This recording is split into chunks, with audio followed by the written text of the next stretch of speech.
Hello students, welcome back to your own YouTube channel K Awasthi. आज के lecture से बच्चों हम लोग एक नया यूनिट स्टार्ट कर रहे हैं, that is state variable analysis. This is as per your syllabus, this is the second unit of control system engineering and we'll be starting this unit today. अभी इस यूनिट को स्टार्ट करने से पहले, इस टॉपिक को स्टार्ट करने से पहले we have to understand certain terminologies, कुछ वर्ड्स, उनका मतलब, उनका इन्फ्रेंस, ये हमें मालूम होना चाहिए, तभी हम स्टेट वेरिएबल एनालिसिस समझ पाएंगे। ठीक है ना।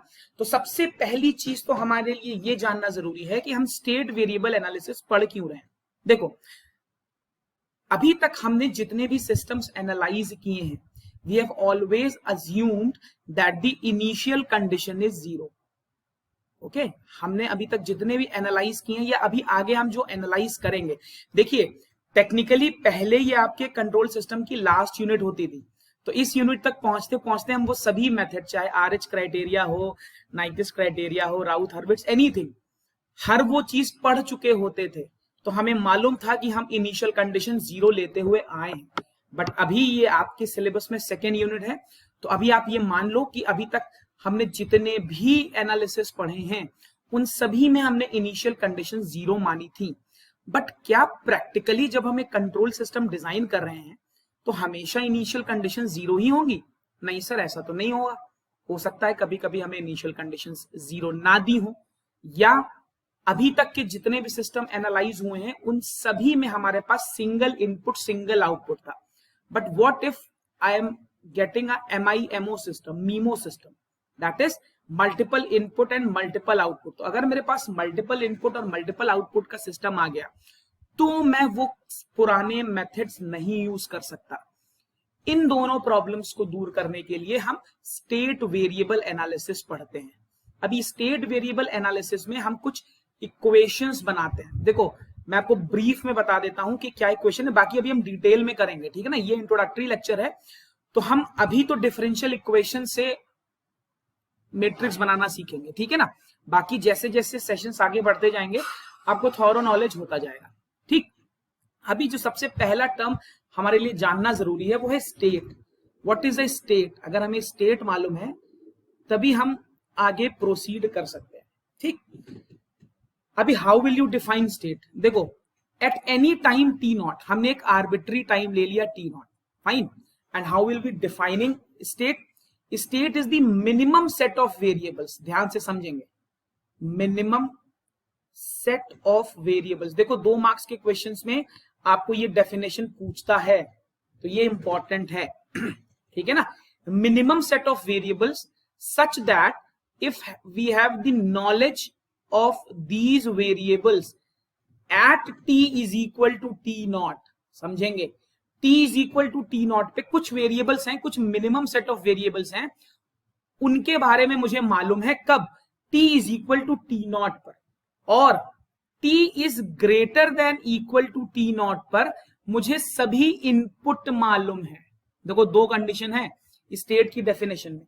स्टेट की डेफिनेशन में आएंगे वो मिनिमम सेट ऑफ वेरिएबल्स जिनकी नॉलेज मुझे हो t इज इक्वल टू 0 पे, and t is greater than equal to 0 पे मेरे को सभी इनपुट मालूम हो। ठीक, और अगर इन मिनिमम सेट ऑफ वेरिएबल्स की नॉलेज से आई कैन कंप्लीटली डिफाइन और describe the behaviour of a system, अगर इस नॉलेज से मैं कंप्लीटली पूरे सिस्टम का बिहेवियर एक्सप्लेन कर सकता हूं, then they are called state. Okay, समझे आप स्टेट क्या है? State is the minimum set of variables जिनकी t is equal to T naught पे नॉलेज हो और t is greater than equal to 0 पे मेरे पास सभी इनपुट की नॉलेज हो, तो मैं सिस्टम का बिहेवियर एक्सप्लेन कर सकता हूं। Right, this is how will be defining state. अभी अगला आता है स्टेट वेरिएबल। अभी वेरिएबल क्या है? मैंने आपको बताया वो मिनिमम सेट ऑफ वेरिएबल। तो अगर हमने इन वेरिएबल्स का नाम दे दिया, for example x1 x2 up to dot dot xn, ये वेरिएबल्स हैं। ठीक है ना, ये जो x1 x2 मेरे को मिल रहे हैं ये वेरिएबल्स हैं। ठीक है ना, तीसरा टर्म आता है स्टेट वेक्टर। स्टेट वेक्टर, देखो सिग्नल्स एंड सिस्टम्स में जिसने आइगन्स वैल्यू वाला लेक्चर देखा है वो इन चीजों को रिलेट कर पाएगा। ठीक है ना, मान लेते हैं हमें n वेरिएबल्स की जरूरत थी, जैसा कि मैंने पॉइंट नंबर 1 में आपको बताया कि मुझे मिनिमम कुछ सेट ऑफ वेरिएबल्स की जरूरत पड़ती है, तो हमने मान लिया कि मुझे n सेट ऑफ वेरिएबल्स की जरूरत पड़ी, why to completely define the system. Okay, अभी ये n वेरिएबल्स एक स्पेस, जिसको कि मैं बोलूंगा स्टेट स्पेस, ओके, दो टर्म है, दोनों एक साथ डिफाइन कर रहा हूं, स्टेट स्पेस, ये n वेरिएबल एक n डायमेंशनल स्पेस में होंगे, जिसको मैं बोलूंगा स्टेट स्पेस, ठीक है ना। ओके, और ये सभी n डायमेंशनल वेरिएबल्स एक वेक्टर स्पेस के कंपोनेंट होंगे, they will be a component of a vector space, they will be the component of a vector space. उस स्पेस को मैं बोलूंगा स्टेट, उन वेक्टर्स को मैं बोलूंगा स्टेट वेक्टर, और उस स्पेस को मैं बोलूंगा स्टेट स्पेस, ठीक है। ये तीनों, ये चारों डेफिनेशन सबसे पहले 2 मार्क्स के क्वेश्चन में आपके सेमेस्टर एग्जाम्स में इंपॉर्टेंट है, तो आई होप आपको लॉजिक समझ में आया, राइट। फिर से बोल रहा हूं, state variable, state vector, state and state equation at state space, ये 4 चीजों का मुझे नॉलेज होना चाहिए, ठीक है ना। अभी इनकी नॉलेज से मैं कुछ इक्वेशंस बनाता हूं, तो अभी मैं आपको वो इक्वेशन लिख के दिखा देता हूं। These are x is equal to ax plus bu, y is equal to cx plus du, ठीक है। ये 2 स्टेट इक्वेशंस हैं जो हमें पूरे चैप्टर में यूज करनी है। अभी इनके बारे में थोड़ा सा जान लेते हैं। देखो, x bar is nothing but dx by dt। तो सबसे पहले तो आप ये समझो कि स्टेट वेरिएबल एनालिसिस के लिए हमें जरूरत क्या है। स्टेट वेरिएबल एनालिसिस के लिए हम जो इक्वेशंस बनाते हैं, उसमें लेफ्ट हैंड साइड पर मेरे पास सिंगल डेरिवेटिव्स होते हैं। फिर से बोल रहा हूं, लेफ्ट हैंड साइड पर मेरे पास मैं एक डिफरेंशियल इक्वेशन बनाता हूं, उस डिफरेंशियल इक्वेशन का left hand side, first order के डिफरेंशियल इक्वेशन बनाता हूं, उसको मैं ऐसे अरेंज करता हूं कि लेफ्ट हैंड साइड पर मेरे पास डेरिवेटिव्स होते हैं, राइट हैंड साइड पर कोई डेरिवेटिव नहीं होता। इसको नोट करेंगे, पॉज करो वीडियो, इसको नोट करो, okay fine. They are arranged in such a manner that on the left hand side we have got derivatives and the right hand side terms are free from derivatives, okay। left hand we have derivative terms and right hand side they are free of derivatives। देखो, ये chapter बहुत easy है अगर आपने वो nomenclature crack कर लिया कि कौन से टर्म का क्या मतलब है। ये थोड़ा सा कंफ्यूजिंग है, तो बहुत ध्यान से सुनना है और थोड़ा सा नोट्स भी बनाना है। अभी इस इक्वेशन में किसका क्या मतलब है आप ये समझो। x आपको स्टेट बताएगा, ठीक है ना। x will tell you the state, ये आपकी स्टेट मैट्रिक्स होगी हमेशा, ये मैट्रिक्स फॉर्म में है, ये स्टेट मैट्रिक्स होगी। अभी u, दिस इज इनपुट, ठीक है ना। कुछ बुक्स में इसको r भी लिखा गया है, तो आपको कंफ्यूज होने की जरूरत नहीं है।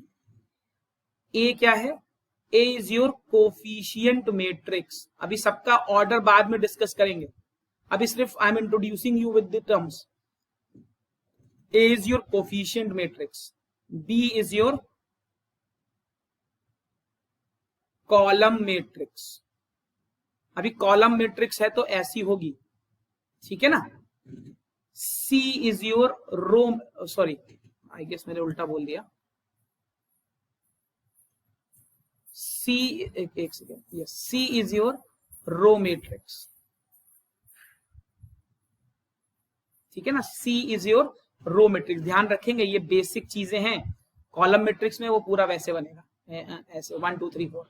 रो मैट्रिक्स में आपका रो के फॉर्म में बनेगा। And D is your input output matrix, input output matrix. अभी इनका नॉमेनक्लेचर, इनका ऑर्डर, जैसे जैसे क्वेश्चन करते जाओगे समझ में आता जाएगा। अभी बताऊंगा, कंफ्यूज हो गए, कोई इसमें कोई कंफ्यूजन की जरूरत नहीं है, सिर्फ नाम पता होना चाहिए। और जितनी भी मैट्रिक्स हम पढ़ रहे हैं सबसे इंपॉर्टेंट ये, this is the most important matrix. यहीं पर पूरे कोफिशिएंट्स मैप होके मिलने वाले हैं अपने को, ठीक है ना। तो हमें कोफिशिएंट मैट्रिक्स पर सबसे ज्यादा ध्यान देना है, राइट है। अभी देखो कौन कौन से क्वेश्चन इससे बनेंगे। आपको हो सकता है ये इक्वेशन दी हो और आपसे कह दे कि ब्लॉक डायग्राम बनाओ। पहले मैं आपको बता देता हूं कौन कौन से क्वेश्चंस बन सकते हैं। या वो आपसे कह सकता है यहां से ट्रांसफर फंक्शन बनाओ, या इसका रिवर्स भी हो सकता है। आपको ब्लॉक डायग्राम दे देगा, आपसे कहेगा कि स्टेट इक्वेशन निकालो, आपको ट्रांसफर फंक्शन दे देगा, आपसे कहेगा स्टेट वेरिएबल निकालो, स्टेट इक्वेशन निकालो। तो 4 क्वेश्चन तो यहां से ऐसे ही बन गए, ठीक है ना। ऐसे ही आपसे वो बोल सकता है कि ट्रांजिशन मैट्रिक्स निकालो, ऑब्जर्वेबिलिटी निकालो, स्टेबिलिटी निकालो। बहुत सारे क्वेश्चंस बनते हैं सेमेस्टर में भी और गेट में भी। ये बहुत ही इंपॉर्टेंट टॉपिक है आपके गेट के लिए भी, ठीक है ना। और इजी है। अगर अभी मैं अपने जितना भी इसमें सेशन लूंगा स्टेट स्पेस एनालिसिस में, हमेशा आपको क्वेश्चन का शॉर्टकट बताऊंगा, ठीक है ना। तो शॉर्टकट से आपके लिए चीजें बहुत ही ज्यादा आसान हो जाएंगी, बहुत ही ज्यादा, ठीक है। लॉजिक क्लियर है। तो अभी देखो सबसे पहले क्या करते हैं, हम डिफरेंशियल इक्वेशन से जरा ये स्टेट मैट्रिक्स बनाने की कोशिश करते हैं, ठीक है ना। अगर हम स्टेट मैट्रिक्स बनाना जान जाते हैं तो हमारा काम आसान हो जाएगा।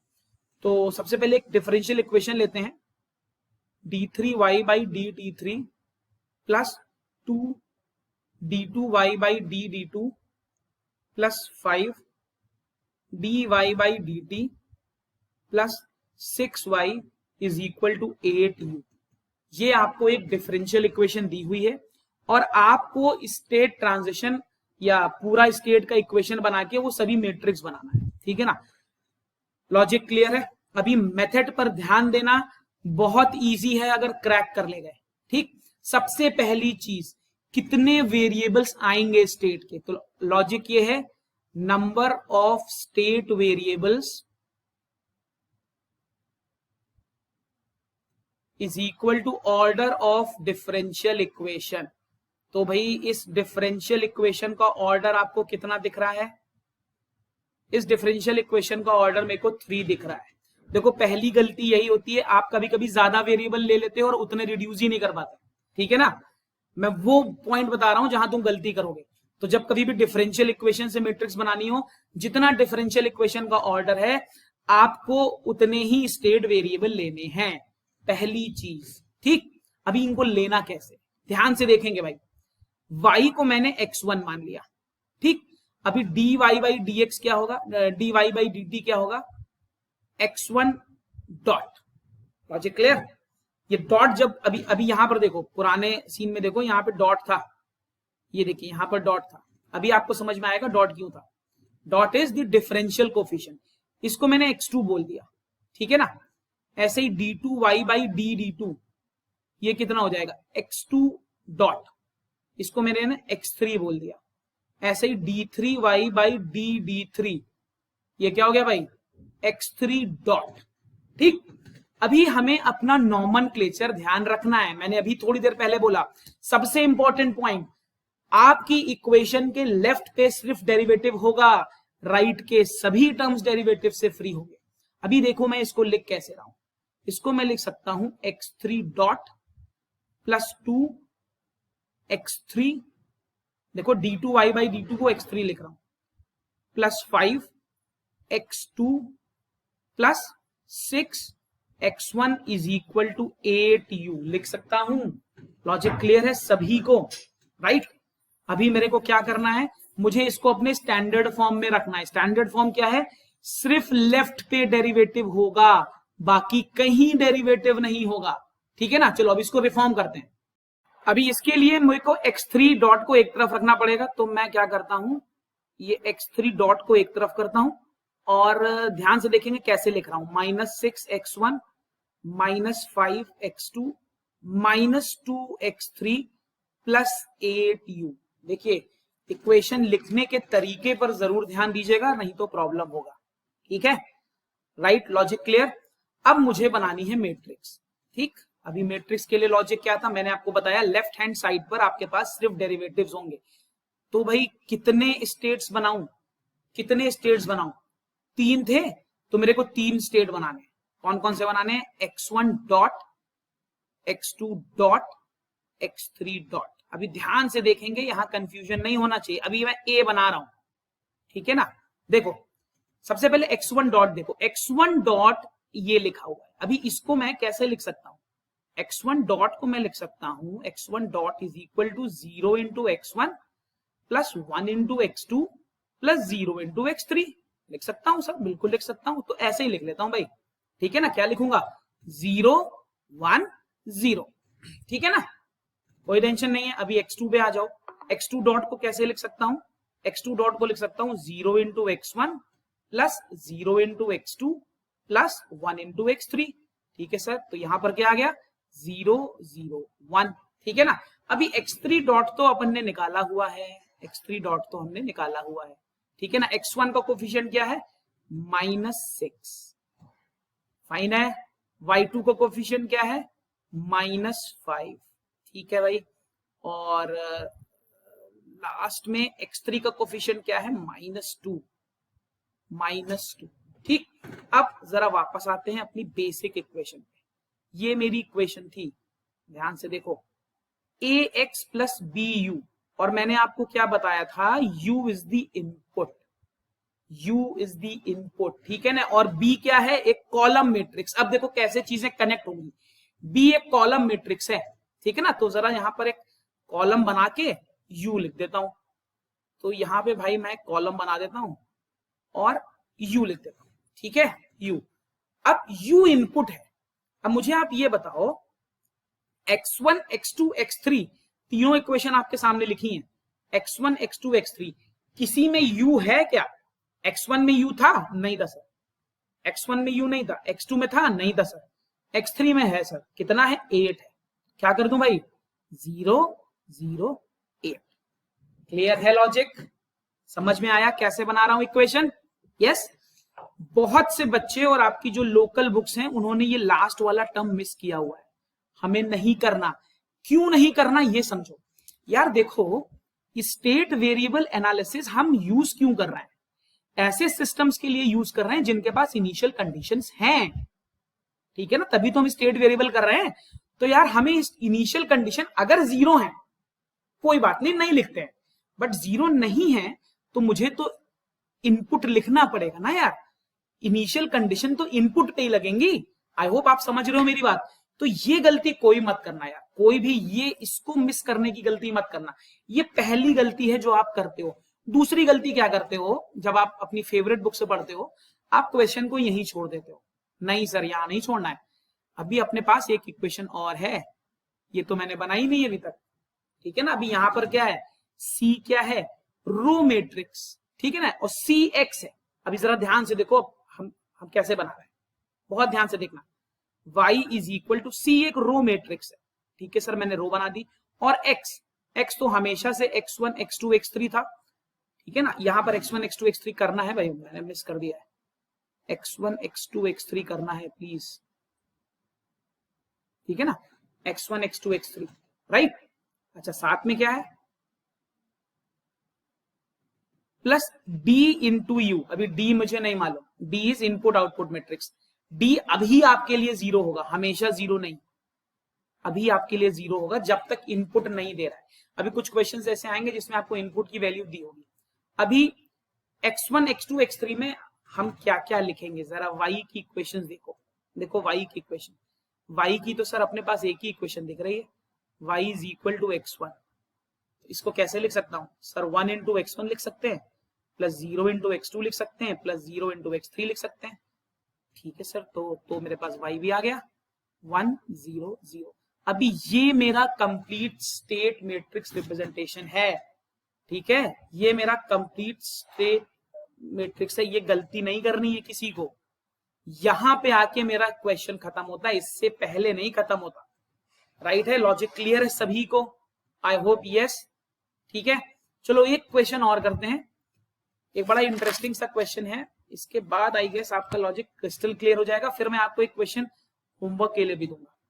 चलो, एक इक्वेशन आपको दी हुई है, y4 plus 3y3 minus 8y square plus 10y is equal to 2ut। अभी हम डायरेक्ट मैट्रिक्स लिखेंगे। अभी आप भी डायरेक्ट ही लिखोगे मेरे साथ, ठीक है, आप भी लिखोगे, ट्रस्ट मी लिख लोगे, कोई टेंशन नहीं होगी, कोई भी टेंशन नहीं होनी। सबसे पहले अपने को ऑर्डर क्रैक करना है। फोर्थ ऑर्डर है, ठीक है सर, फोर्थ ऑर्डर है, तो सर ऐसा करते हैं x1 x2 x3 x4, ये चारों डॉट बना लेते हैं। ठीक है ना। लेक्चर के बाद आप भी इतने ही एफिशिएंटली लिखोगे, ट्रस्ट मी। ये डब्बा यहां बना लेते हैं सर। यहां पे तो सर मेरे को मालूम है x1 x2 x3 x4 ही आना है, प्लस अभी सर एक बात बताओ, u किस में होगा, किस पार्ट में u आएगा? चलो अभी नहीं भी समझ में आ रहा है तो भी कोई दिक्कत नहीं, अभी समझ में आएगा, ठीक है ना। लॉजिक है, बहुत ध्यान से देखना कैसे इक्वेशन लिख रहा हूं। सबसे पहले तो देखो, हम डेरिवेटिव तो एक ही साइड रखेंगे, तो अल्टीमेटली यहीं पर वो डेरिवेटिव आएगा। बात समझ रहे हो? यहीं पर वो डेरिवेटिव आएगा, ये लॉजिक समझ रहे हो? x1 x2 x3 x4 में यहीं पर वो डेरिवेटिव आना है, इसमें कोई गलती नहीं होनी चाहिए। लेफ्ट हैंड साइड पे डेरिवेटिव आना है। यस, क्लियर है? या आप चाहो तो रफ में फटाफट करके देख लो, y is equal to x1, ठीक है ना।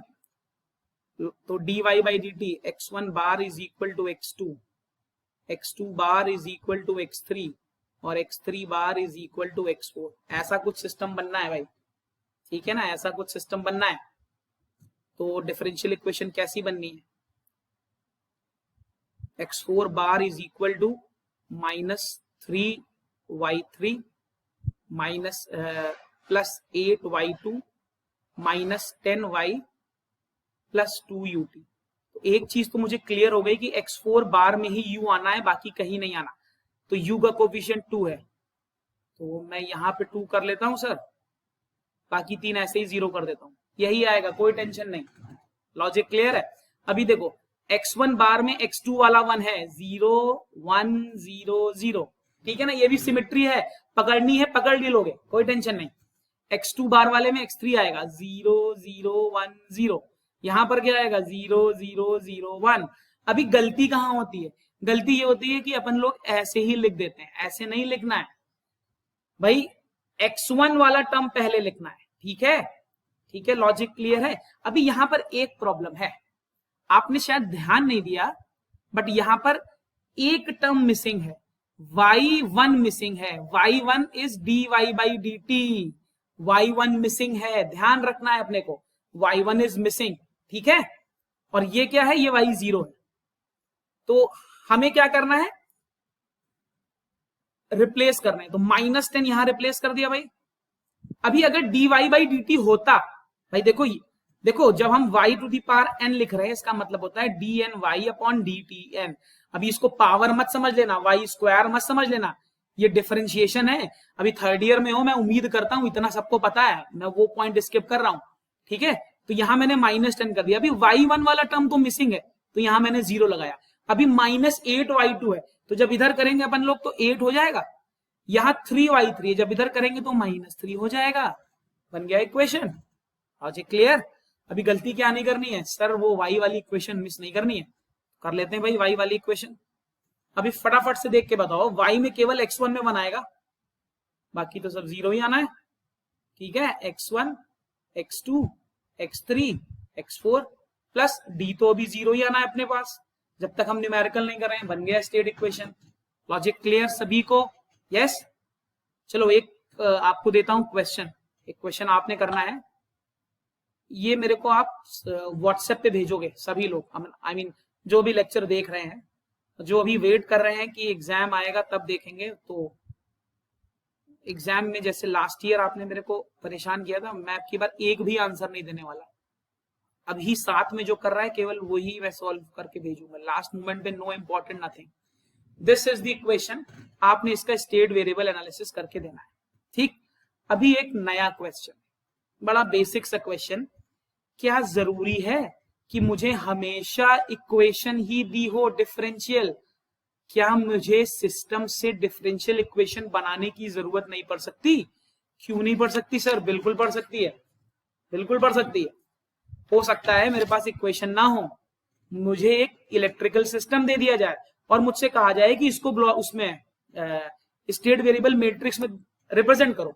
देखो भाई, हम अभी इस लेक्चर में मैट्रिक्स बनाना सीख रहे हैं, अगले लेक्चर में हम ट्रांसफर फंक्शन बनाएंगे, ट्रांसफर फंक्शन से हम ब्लॉक डायग्राम बनाएंगे। तो सब कनेक्टेड है और ये यूनिट बहुत जल्दी खत्म होगी, बहुत बेसिक है, सब कनेक्टेड।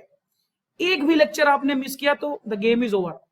नेक्स्ट लेक्चर होपफुली कल आएगा और कल मैं आपको ट्रांसफर फंक्शन और ब्लॉक डायग्राम बनाना बताऊंगा, ट्रांसफर फंक्शन से कैसे ब्लॉक डायग्राम बना रहे हैं, ठीक है ना। फिर सिग्नल फ्लो ग्राफ, फिर चैप्टर खत्म हो जाएगा कंट्रोलेबिलिटी और ऑब्जर्वेबिलिटी के बाद, ठीक है ना। चलो अभी देखते हैं एक और क्वेश्चन। जहां पर मुझे सिस्टम दिया हुआ है और मुझे मैट्रिक्स बनानी है, ठीक है ना। चलो अभी ये क्वेश्चन है और मुझे इसका ट्रांजिशन मैट्रिक्स बनाना है, या मतलब अभी मेरे को स्टेट वेरिएबल में इक्वेशंस के फॉर्म में से लिखना है, ठीक। अभी सबसे पहला और सबसे इंपॉर्टेंट क्वेश्चन आता है कि सर स्टेट वेरिएबल कितने हैं।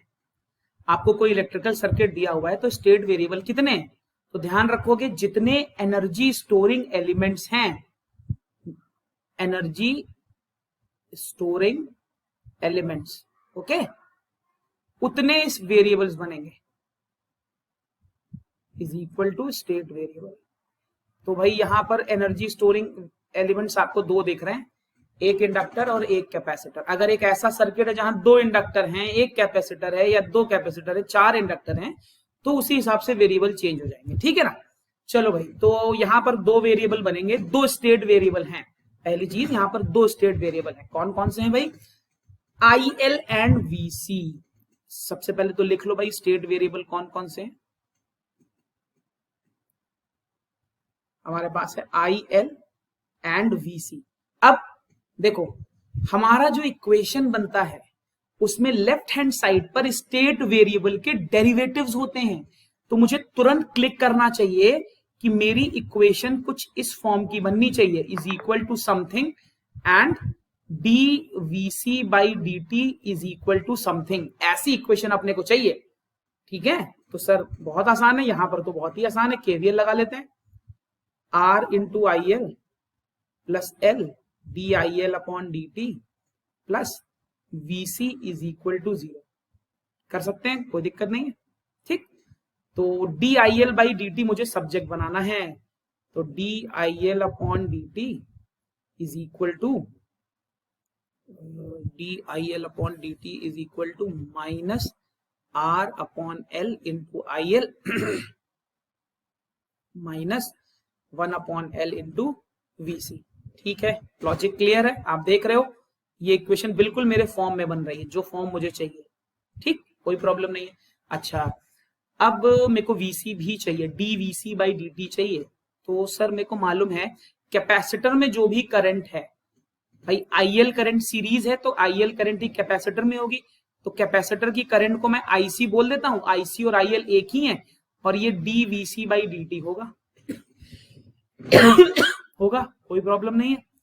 तो सर यहां से dVC बाई dt कितना आ जाएगा, सॉरी यहां पर C भी होगा, बस चेक, एक सेकेंड,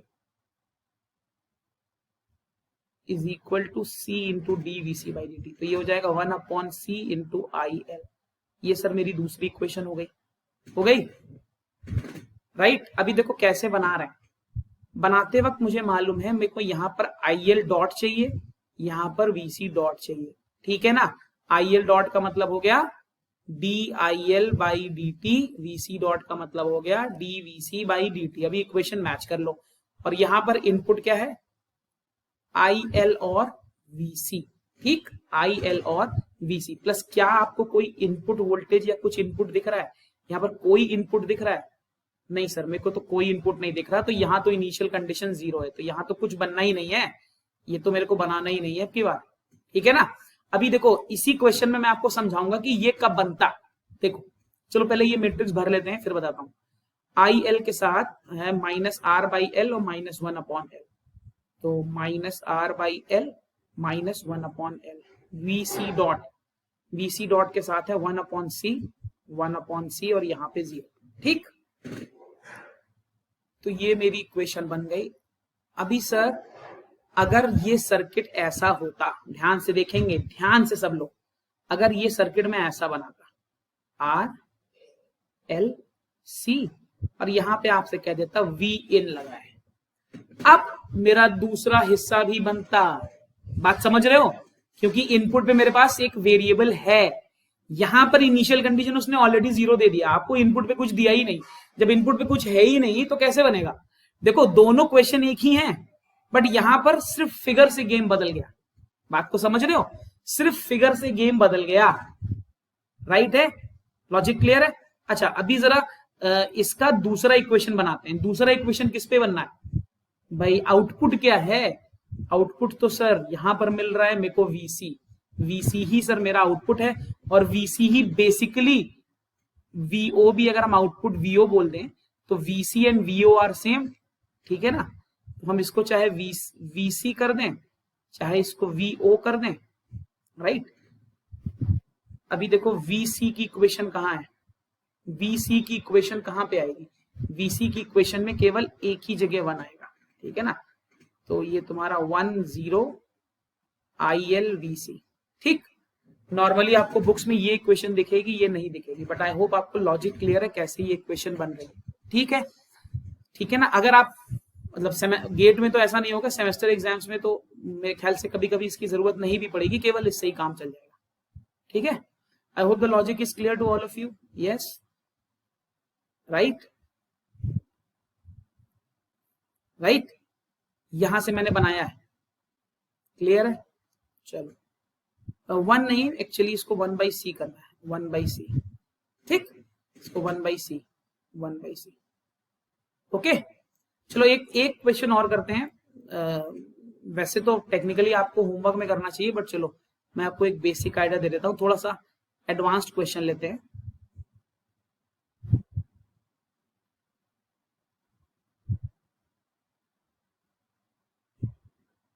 और डिफिकल्टी लेवल इंप्रूव कर देते हैं ताकि, ओके, ये R1 है, ये R2 है, ये L1 है, ये L2 है, ये VC है। R1 is equal to R2 is equal to 1 ohm कर देते हैं, L1 is equal to L2 is equal to 1 henry कर देते हैं, और C is equal to 1 farad कर देते हैं, सिर्फ आपको समझाने के लिए, ठीक है। चलो सबसे पहले इक्वेशन बनाते हैं। ये V इन अब की बार डाल दिया है, तो this is loop 1, this is loop 2, loop 1 में मेरे पास I1 है, लूप 2 में मेरे पास I2 है। तो मैंने क्या किया भाई, KVL इन 1, बहुत ध्यान से देखेंगे, बड़ा इंटरेस्टिंग क्वेश्चन है। KVL इन 1, V इनपुट की वैल्यू आएगी, V input minus R1 I1 minus L1 dI1 upon dt, ठीक है ना, minus VC is equal to 0, इसको प्लस इसको माइनस, ठीक है। लॉजिक क्लियर है। अच्छा, कितने एनर्जी स्टोरिंग एलिमेंट हैं मेरे पास, 2 इंडक्टर हैं, 1 कैपेसिटर है, तो मेरे पास तीन स्टेट वेरिएबल हैं। कौन कौन से हैं, I1 dash, I2 dot, VC dot, 3 variable है भाई। तो मुझे सब्जेक्ट किसको बनाना है, dI1/dt को, तो यहां से dI1/dt की इक्वेशन लिखते हैं, dI1/dt is equal to minus I1, अभी R1 की वैल्यू 1 है, तो minus I1 minus VC plus VN, ठीक। ध्यान से देखिएगा, अच्छा क्वेश्चन है, इसके बाद कोई डाउट रह नहीं जाएगा, सब कुछ क्लियर हो जाएगा। अभी KVL इन लूप 2 लगाते हैं, KVL इन लूप 2।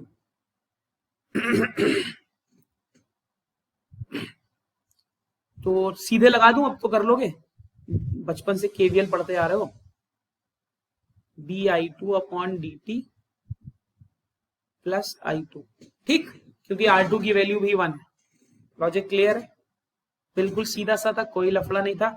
अभी मेरे को सब्जेक्ट किसको बनाना है, dI2 अपॉन dt, d2 को, ठीक है ना। सब्जेक्ट कैसे बन जाएगा, this will be minus I2 plus VC, बन गया। Logic clear, minus I2 plus VC, logic clear है, बिल्कुल बिल्कुल से क्लियर है, कोई डाउट नहीं होना चाहिए, राइट। एक बार चेक कर लो, कहीं कोई डाउट हो तो मेरे को बताओ। देखो मैंने क्या किया, माइनस से plus VC minus L2 dI2/dt plus R into I2, यहां से मैंने लगाया, ठीक है। अच्छा, अभी अगर मेरे को कैपेसिटर पे वोल्टेज निकालना हो तो dVC/dt, हमेशा से ध्यान रखिएगा I1 माइनस I2 की वैल्यू आएगी, ये मैंने नेटवर्क में भी बताया था। Entering current to the positive terminal minus entering current to the negative terminal, यहां से मेरे को ये इक्वेशन मिलती है। देख लो, अगर कहीं पर कोई डाउट हो तो just ask me, just go through it once, it's very very very easy, very easy, right. अच्छा, इसको जरा अपने फॉर्म में बना लो, dI2/dt, अच्छा मैंने बना लिया, ठीक है। अभी तो मेरे को मैट्रिक्स लिखनी है, अभी तो आप समझ रहे हो मैट्रिक्स कैसे लिखनी है, तो चलो मैं लिख के बताता हूँ, ध्यान से देखना, बहुत ध्यान से देखेंगे भाई। अगर ये क्वेश्चन क्लिक कर गया तो सभी कुछ क्लिक कर गया।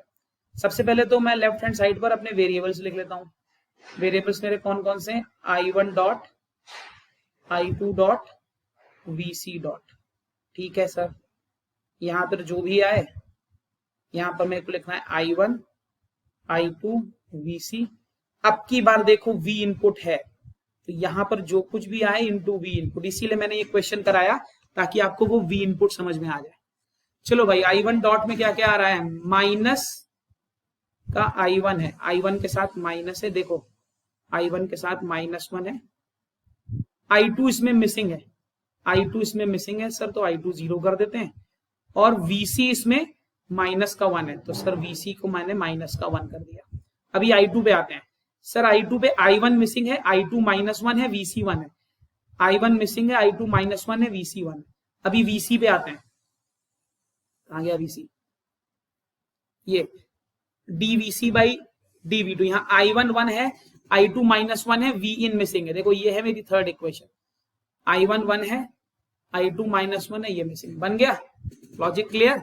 अभी V इन पे देखो, किसी में V इन है, केवल DI1 में V इन है और 1 के साथ है, तो अपन ने यहाँ 1 किया, यहाँ 0 किया, तो ये मेरी पहली इक्वेशन बन गई।